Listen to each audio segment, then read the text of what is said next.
Scott Minto is in the building with us today. Perry Groves called a sickie. Lastminute.com. Scott says, you know what, I'll do it. I'll come off the bench. Got a text earlier this morning. Can you come off the bench for Perry? I said, absolutely. Yeah, I don't know if the bench is the right analogy. I know what you mean, but you're better than a bench player. Well, thank you, mate. I really appreciate that. And when I heard you were on as well, I've got to console him. You know, I know he's not going to be in a good place right now. I wasn't happy at all. I was messaging the producer saying, what have we got? Who we got in? What's going on? I'm going to have to do a sickie myself. But you're here, I'm here, and we should have a fun 4 hours. Your former team, Chelsea, went crazy in the January transfer window, didn't they? I mean, crazy in the summer window. Mm-hmm. They didn't stop in the January transfer window. What do you make of it all? Some are having a go. Some are saying, no, if you got the money and it's young players coming in on long contracts and you're spreading the payments to kind of, hide from FFP. What's your take on all of it? Well, listen, if it's within the rules, then there's nothing wrong with it. Yeah, it's simple as that. And they've been very clever and very creative. Do I actually think they're buying too many players? Yes. And do I actually think that Graham Potter is okaying every single signing? No, I don't. Absolutely not. No way. You know, and people are saying, people love to turn around and say it's a positive problem. It's not when you've got far too many players. That not only do you pick the 11 and then the bench as well, which is more than it's ever been, you've got at least half a dozen, if not double figures, of players who can't even get in the squad. Yeah. How do you keep players happy all the time? Well, what do you do with those players? Well, for an example, Hakim Ziyech. What happened was disgraceful, really, and I blame his agents more than anyone, but Chelsea as a club should have sorted that out and should have made sure it happened. Why is he played against Fulham straight after, just days after, that he should have joined PSG? Makes no sense. That's Graham Potter saying, I've got to bring this guy on side. And that's a distraction. So I think he's picked a player who, bless him, was trying his hardest. He really was. But it's just not happening for him in a Chelsea shirt. Doesn't want to be there. No, I mean, didn't doesn't want to be there. No, wanted to make the move. Of course. Absolutely, because he's not playing. And that's absolutely right. I think Graham Potter has picked him to keep him on side, not because of his form. And that's the type of decision that I'm saying that Graham Potter shouldn't have to be making. He's now not necessarily thinking, what is my best 11 to beat this next opponent? Who, by the way, Fulham, I have to say, I know Dom's absolutely delighted with it, probably the best Fulham side in over a decade. Yeah. Difficult side to beat. You need to be playing who you think your best players are that would fit in.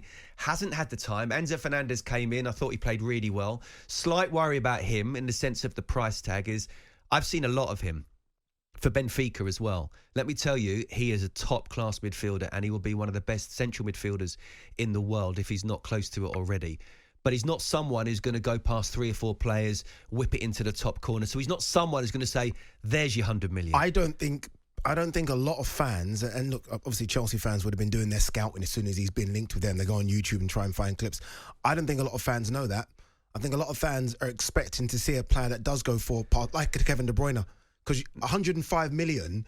You want a player that does absolutely everything, and he's more of a. Well, he'll hold and he'll give it to a man next to him. I don't know. He's a bit more than that. He's a bit more than that. And I think we saw his range of passing in that game, in his first game. But look, 100 million. If he's worth 100 million, then Kevin De Bruyne is worth 300 million. You know, it's as simple as that. And it's not his fault of the price tag, but he is a very good player. So I think Chelsea fans especially, but others just need to hold off and let this guy develop because he will be a top class player. But. Listen, Chelsea is a club that clearly is wanting to go places, and it'd be interesting to see or hear what Todd Bowley's saying behind the scenes to Graham Potter. I don't think top 4 is possible this season, but they should still be aiming for it. Next season, I think you've got up to 8 teams going for top 4. Yep. But Chelsea will be one of those who will be going probably for the title as well. The kind of money you spend, you have to. Of Chelsea, course, title as well, not just top 4. Absolutely, every trophy available. If you're spending that kind of money, you've got a squad. Unlike anyone else, you've got a squad that can compete on all fronts. Chelsea currently 9th in the Premier League. Liverpool 10th.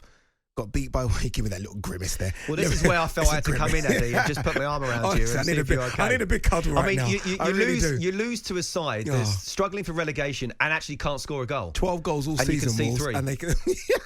So if you don't laugh, you're going to cry. I feel like I should be asking you the questions. You should do, yeah. No, it's awful, isn't it, right now with Liverpool? With Chelsea, at least you're 9th, but again, you look at it and you think, okay, next season we're going to come big because Mudrik's going to be there, Fernandez is going to come. You might do a deal for João Felix. There's a lot going on, good young players. 600 million spent or whatever it is, and they haven't got a striker.